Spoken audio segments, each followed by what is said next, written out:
वाह, क्या सुंदर नजारा है। आखिर हम माँ के भवन पहुंच ही गए ना।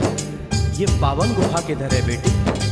देखो सामने गुफा है, मैया रानी का द्वारा।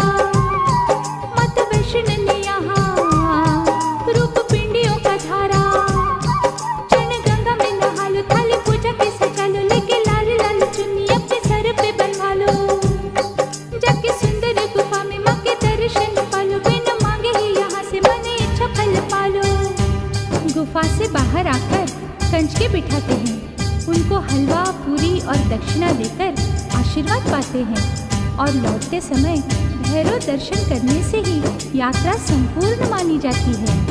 आज तुमने सरल पे उपकार कर दिया, दामन खुशियों से आनंद से भर दिया।